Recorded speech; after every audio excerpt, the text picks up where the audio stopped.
A very good evening to all the viewers. Welcome to the IJCP chat show on possibility and preventive measures for COVID fourth wave. The COVID 19 pandemic has led to a huge loss of human life worldwide and presents an unprecedented challenge to the public health, food systems, and the world of work.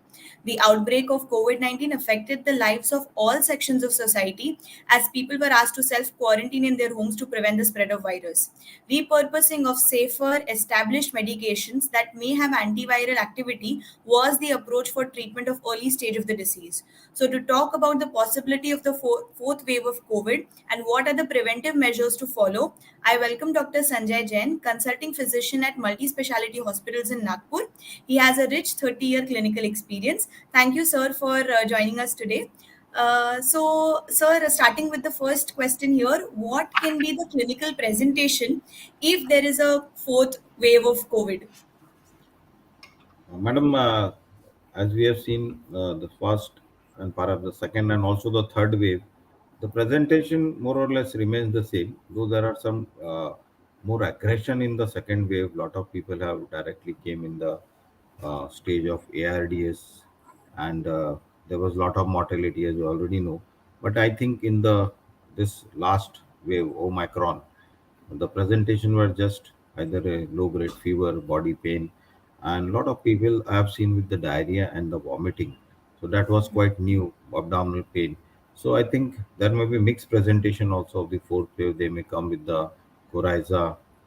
Of course, I've not seen loss of taste or smell in the third wave, which was very prevalent in the first wave. But second wave was more of a respiratory distress, and finally, I think it's going to be mixed picture. Myalgia, all the viral presentation, viral fever-like presentation, arthralgia, then the coryza.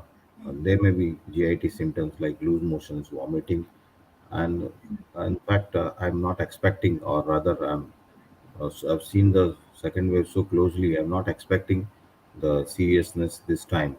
Uh, we have already seen it's now in the North Korea and some parts of the Europe and the America.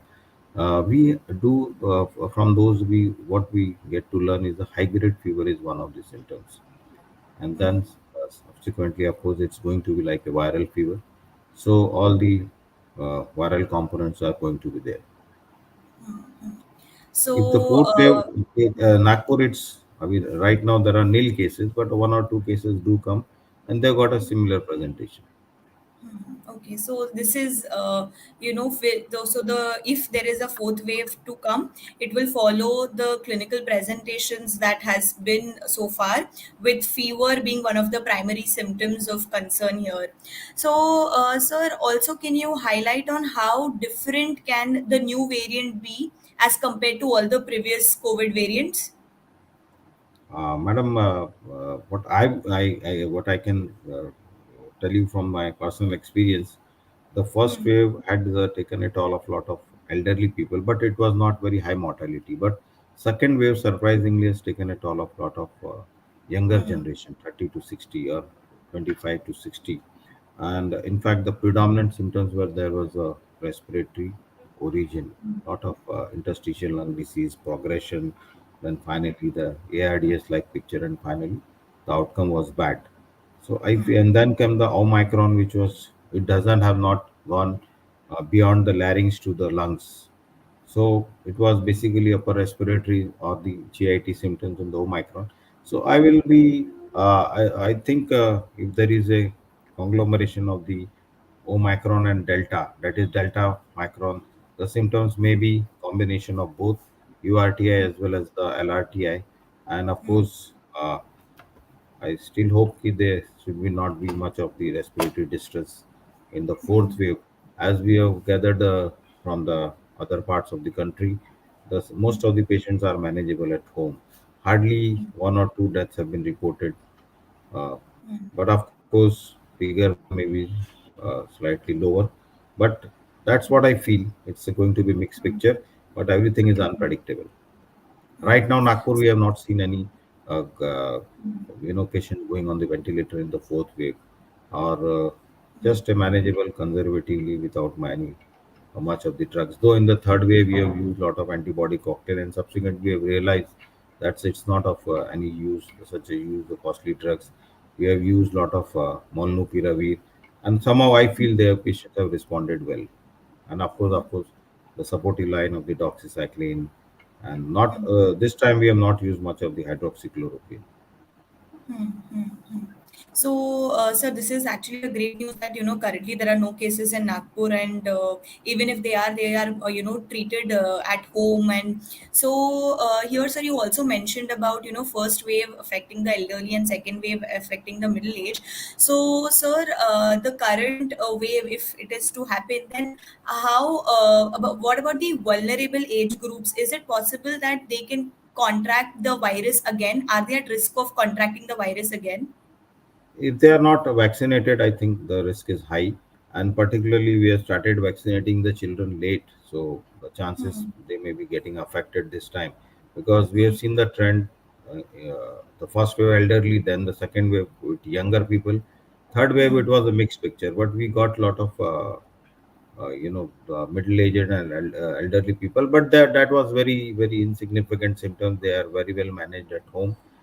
But children's, though I'm not a pediatrician, but I've seen, I've learned from our pediatric colleagues, they are getting affected, but they are doing otherwise well with a very symptomatic treatment.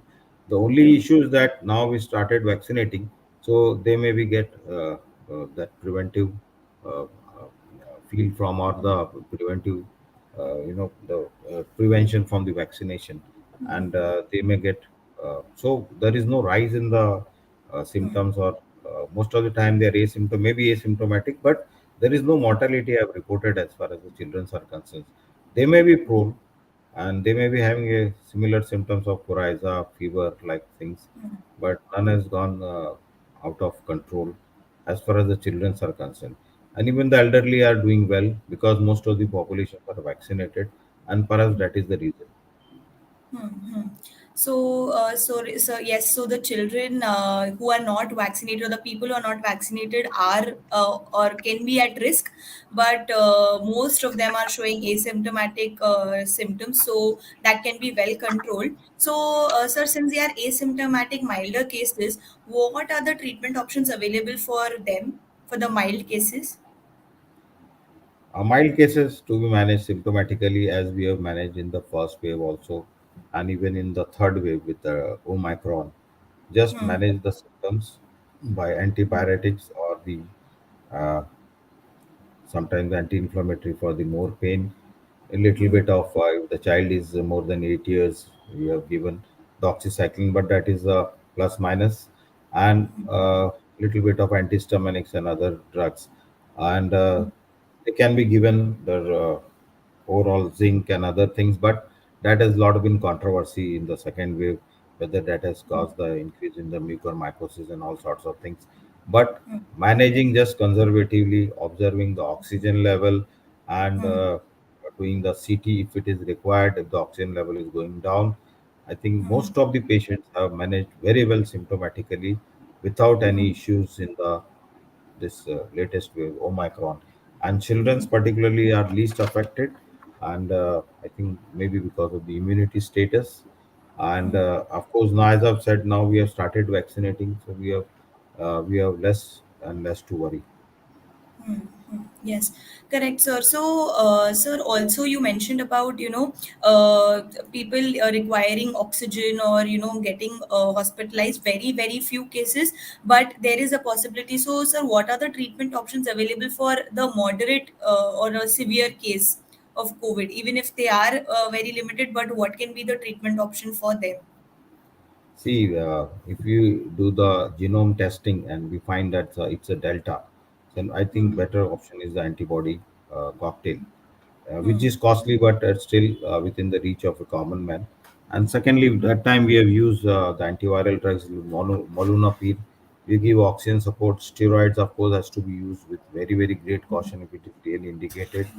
But there is no role at that time. Also, that was very controversial to use the drugs like tocilizumab and other drugs, which has suppressed the immunity along with the steroids and has caused the severe rise in the fungal infection. So my message is, If there is a Hmm. need of oxygen, give oxygen. If there is a need of BiPAP, put up them on the BiPAP ventilators. And of course, anticoagulant was the issue right from the beginning. So you can give either heparin or the oral anticoagulant to start with. And lot of other drugs which are the biological modifier or immunosuppression has to be used with great caution. And we can have a antibiotic which has got a dual effect on the bacteria viral like doxycycline can be used, and we have used extensively. So antiviral drugs like antibody cocktail or molnupiravir, and of course earlier we have used lot of favipiravir, but there is always a controversy. Nobody knows what is exact. But we have used, people have responded, some people have not responded. So this is the line of treatment. It is going to be mostly symptomatic. We have to concentrate on oxygen. We can use the antifibrotic drugs like nintedanib and the other one, but they are all under the controversy. So my message is very clear: treat them symptomatically, if at all needed. But most of the time, you see that their oxygen level should be in a good range without any discomfort, and that's how we are going to manage along with the anticoagulants. So these two basic drugs have been approved throughout. Steroid is controversial, antivirals are controversial, and this immunosuppressants are still controversial, and they may have played the havoc during the second wave. So, very clear, and the message given by Sir here is that in the coming wave, or if there is a possibility of the coming wave, symptomatic treatment is what is required to be done, and also maintaining the oxygen levels is important. So, the two criterias that Sir has mentioned here. So, Sir, also, if there is the new variant, can it lead to serious complications? If oxygen level is not maintained, or can it lead to Yes, any yes. severe complications? See, the main complications what we have seen in the COVID is the, the interstitial lung involvement and the hypoxemia, and subsequently patient needs ventilator, prolonged ventilations, and ventilator related complications. Subsequently, it is affecting all of the other organs of the body. But we have seen also the intracerebral hemorrhage and other things during that time, or intracerebral thrombosis. Cerebral hemorrhage is because of the heparin which we have used extensively, but we do get the patient of thrombosis. But this time, the main concern is only the respiratory tract. If at all the complications we are expecting in the respiratory tract. But what I have seen during the that time, the patient was very well maintained on the ventilator, oxygenation is well maintained, suddenly there is a bradycardia. So there was a uh, thought there was an element of myocarditis which is killing these young people suddenly. So we have to be careful from all point of view. And there is a upsurge in the blood sugar. There is a hyperglycemia because of the pancreatic injury of the due to the virus affecting the head of the pancreas, pancreatitis and other things. So rise in the sugar, control of the diabetes is important, and then subsequently all other infection. But we have to be wary with the immunosuppressants, steroids. So main issue we have to see is in the lungs only, and that is a whole. If you support the lung throughout, we have seen the patients who were ventilator, BiPAP ventilators particularly, on a very long time, 40 days, and then they came out, and subsequently over a 6 months time, the lungs are also become cleared, they became off the oxygen, but it was taking long time. So you need to have a patience, you need to have finances, you need to have a lot of logistics. So, if there is complications, then it will be more of respiratory related complications, and supporting the lung is important here. So, sir, you mentioned about that it takes a lot of time for recovery to take place, and everybody needs to be patient about it. So, sir, what is long COVID, and can it affect children? So this is what I'm talking is a long COVID, the complication which extends over a years or months. And what I've seen is our experience is up to 2 years. And what we have learned in the experiences from the second wave of the COVID, the patient taking treatment up to 6 months, and this is what is long COVID. And childrens are not, they are also prone for this kind of complications. So we cannot make them they are though the children's populations were affected very less, but as I've said, the it has percolated from the elderly person to the young. So children are more prone this time. But surprisingly and very, it was good to see that not much of the people were affected, and we have started vaccination much early, and that must have been the protective force. So long COVID can affect children, but because of the immunization and various preventive measures being taken into consideration, children are very much, even if they are prone to it, luckily there has not been seen a lot of long COVID cases in children. Yes, So, yes. sir, here also what we would like to know is that, are antibiotics effective in treating the new coronavirus? Will antibiotics play a role? See, madam, basically antibiotics are only for the bacteria. But what is happening in the COVID time, uh, the bacteria, this because of the overwhelming bacterial infection, there is a superimposed bacterial infection also, which is in fact responsible for most of the morbidity. Viral is taking the toll, and because of the disruption of the barrier, they are exposed to the bacterial infections. So we need to cover with the antibiotic, and there are certain antibiotics like doxycycline, which has got antiviral effect also, and they got immunomodulatory effect also, as well as anti-inflammatory. So that can be given as a supportive line, because there is always underlying fear once the defense mechanism is disturbed because of the virus invasion. So we are very prone for the, and so many lines are already inserted in the patients to for the fluids, for the, sometimes we need to have to intubate. Of course, those patients who are intubated, they have not done well. I've seen only one or two patients in where the hospital I'm admitting was has survived the post ventilation. So, but they do, they have definitely have a role. Even if the one patient survives, it makes a lot of difference to the family. So whenever it was needed, we ventilated even invasively, but we tried to keep as non-invasive as possible for the fear of the secondary infection. So antibiotic as a uh, if you say antibiotic, it has no role. But antibiotic which has got antiviral effects, there's initially a lot of azithromycin was given to for the immunomodulatory purpose, but then it was subsequently withdrawn.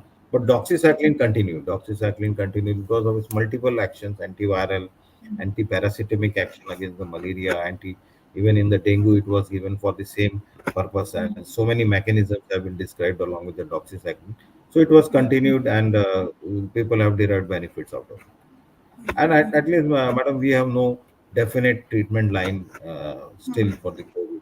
So it's all empirical. So we have to rely on the small benefit patient is can should pass on to the patient. So yes, sir. As mentioned, highlighting the fact that antibiotics, in principle, does not really play any role. But if there is a superimposed bacterial infection, it definitely plays a role. And also, antibiotics with multiple other properties, like doxycycline has, like sir mentioned about antiviral, immunomodulatory effects. It does play a superior role in limiting the disease progression. So Yes. here, sir, do you would you like to also highlight on the antiviral effects of doxycycline, since you mentioned the various properties of doxycycline? What are these antiviral effects of doxycycline which is helpful in COVID? So there are multiple mechanisms. So it may be slightly complicated. It inhibits the MMP. First of all, this likely prevent the viral entry into the cells and effectively attenuate the viral induced ARDS. It also has an inhibition effect on the papain-like proteinase PL3PRO that mediates the generation of non-structural proteins which have a crucial role in viral replication. So prevention of the viral replication is very important. They replicates like anything, and lot of viremia, and that is hazardous to the body. And there were a lot of role of zinc that was described earlier. So many people are given high doses of the zinc, high doses of the vitamin C as the antioxidants, as the immunomodulator. So what doxycycline has done is it acts as an ionophore that increases the zinc intracellular concentration, which has a role in suppressing viral replication. It also has an anti-inflammatory property by suppressing the IL-6. IL-6 has a great role at that time. Cytokine storms. 3 4 day once the viral replication shuts down. Once you kill the virus, then the second week, on fifth or day onwards or 7th day onwards, you get a severe cytokine storms, and that was difficult to save the life of the patient. There, the lot of tocilizumab was used, whether it was help the patient or not. Bevacizumab, tocilizumab, TF-citinib, and baricitinib, they've used, but they have suppressed the. Logically, they should be used at that time, but nothing act, and so many steps have been taken. A lot of patients have lost their life, severe ARDS, patient become unstable, lot of drop in the BP, multiple supports of the inotropes, and finally they succumb to the injury.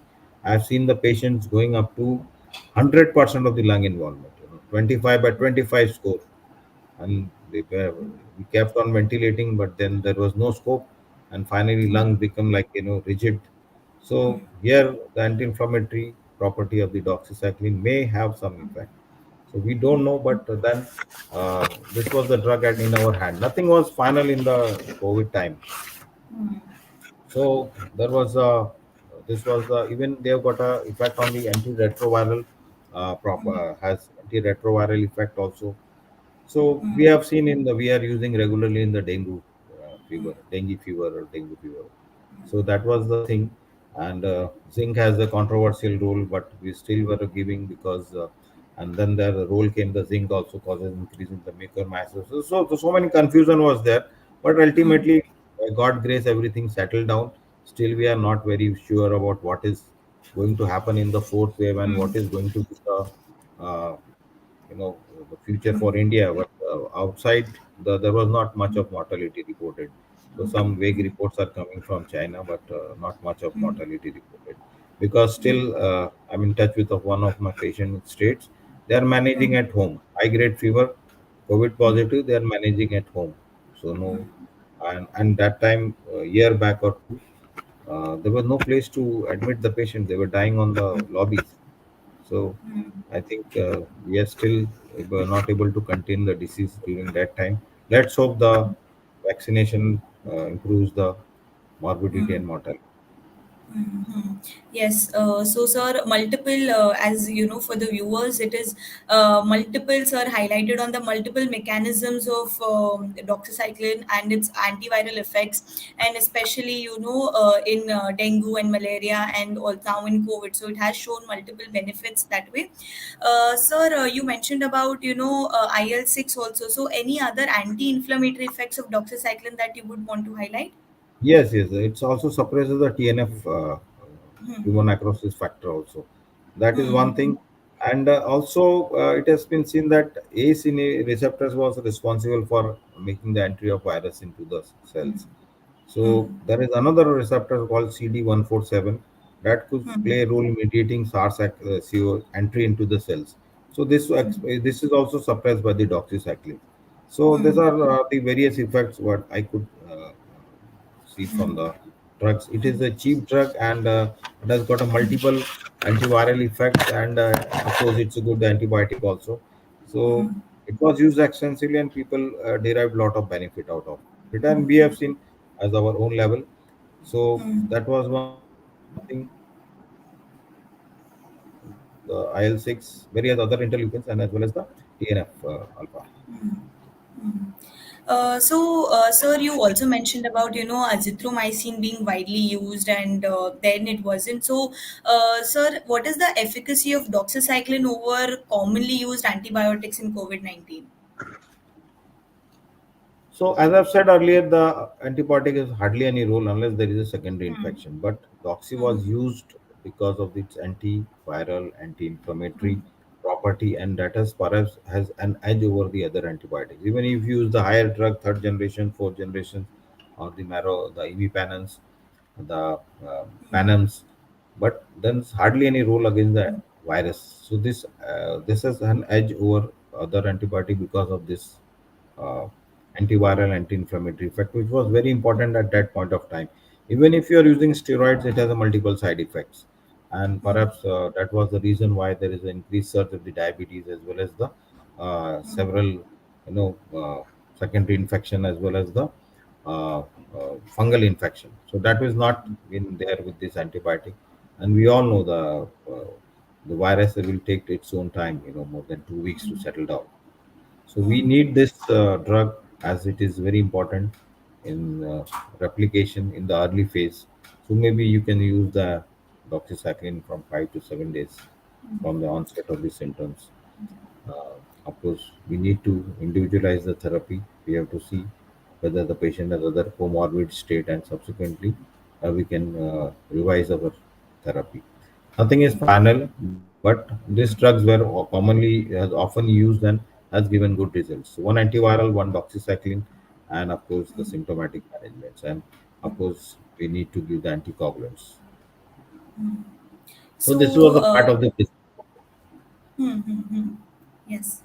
So here, one important, consideration to be given is that doxycycline, even though is an antibiotic, but more commonly was used in COVID for its other properties such as antiviral, yeah. immunomodulatory, anti-inflammatory effects. So, yes. So, sir, also, can you also mention about, what is the dosage and duration of doxycycline that it was given in COVID?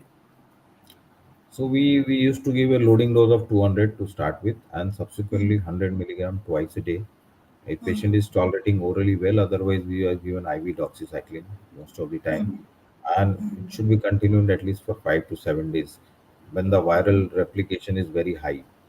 In the it is during the first week or first 5 days where the viral replication is going to take place, and after 5 7 days the body takes care of the virus. What is happening is the storm. The next week is just the end product of the viral virus, which are killed by the body defense mechanism. They are released and they cause a lot of release of the cytokine, cause a lot of inflammatory reaction in the body. So first 5 to 7 days, I think, is a good duration for the doxycycline to be given. 200 to start with and 100 milligram BID.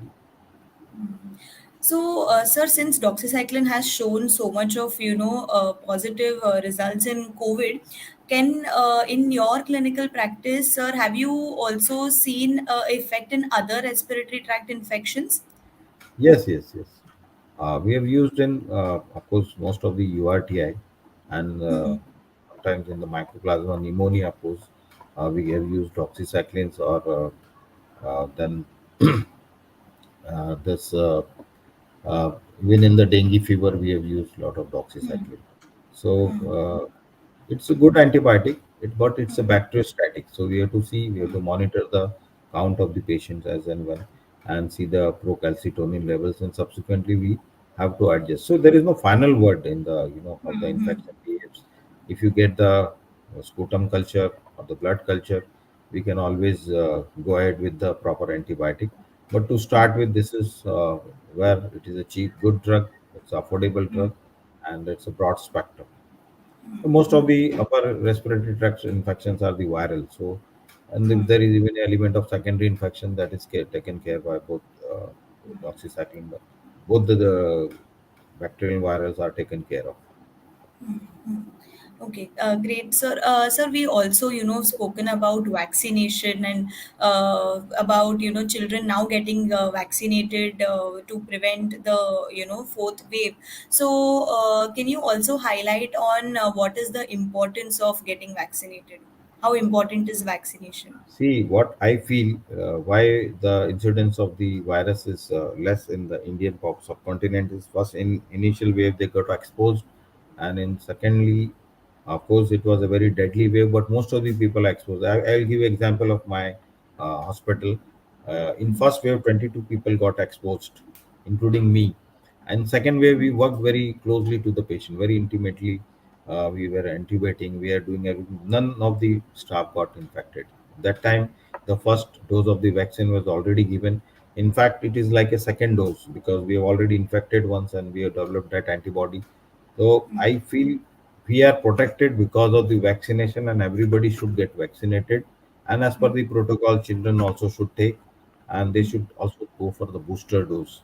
We are protected, well protected. Our otherwise, you see the uh, situation in other countries where they have not been vaccinated, like North Korea. You see, the people are still getting COVID. We are working now like a normal hospital, situation. We are not afraid of COVID now.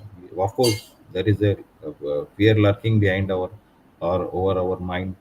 So, what I still feel they should be. wearing the mask now. They should be avoiding when there is no need to go, and they should be with slight symptoms. They should be uh, taking care or doing the uh, uh, going for the viral studies and get the things done, getting isolated and all things. But mask is, I think, should not be still. It should be worn for a longer time, maybe for a year or two. We should not be, you know, uh, we should not be at ease at the moment, because fourth wave here is lurking. I was in Delhi a few days ago. There were cases of nearly 300. So Bombay is reporting less, but I think because of the cross infection, or maybe a lot of people are vaccinated in our side. So, and why I'm finding most of the people are vaccinated. So things are better and better now. So we one must get vaccinated at all cost. So it is there is an importance to vaccination, and that vaccination will form a protective shield, over getting protection against the risk of contracting the virus again. So, sir, final message to the viewers. What is your final message? See, first of all, we should get well educated about the COVID. It has not gone yet. It may stay as an endemic throughout our life, but anytime they can go in a pandemic form. So we should be avoiding unnecessary crowding of the area. We should wear the mask always. We should follow all the COVID related precautions like washing hands. We should not eat, at a unspecified place which is not hygienic. Then we should get vaccinated at all cost and get the booster done. And we should see that all our nearby neighbors and all, they should be vaccinated. They should be educated well, and children also should get vaccinated. Vaccination and mask, I think, is the in thing. We should prevent ourselves. We should not lose our lower our guard as far as the COVID is concerned. We have seen the worst period during the second time. Lot of family has been destroyed by the second wave. Nobody could do anything. We have tried all our best, so we should not want the another wave to struck. We should not lower our guard. So at least wear mask and get vaccinated. Vaccination is government is helping like anything. Only thing we have to remove the myth from our mind. A lot of people say comes and patient comes after vaccination. I'm getting cough. I'm getting this. I'm getting. It is not because of the vaccination. You are alive because of the vaccination. So, of course, I am not saying it's 100%, but definitely it has changed the scenario of the country. Such a huge country with a thickly populated everywhere, so much crowd. We have to avoid the overcrowding. Now people are going to the hill station like anything. Overcrowding. That is, I think, we should be avoiding. Great, great, sir. So, great session. Thank you so much, sir, for sharing, wonderful information with all the viewers. I'm really sure that they've got the required information about the possibility of the fourth wave. And very important for the viewers to understand that COVID is here to stay, and it is going to be an endemic going forward. So, very important to wear masks, sanitization, and social distancing, and wearing mask and getting the vaccination and immunized as and when it's given directives given by the government, to follow the directives given by the government. So thank you so much, sir, for your time, and for sharing such wonderful insights and your experience as well. I am really it was a learning session for me also, so thank you so much for sharing the information that you did. Thank you. Thank you. Thank you. Can we leave now?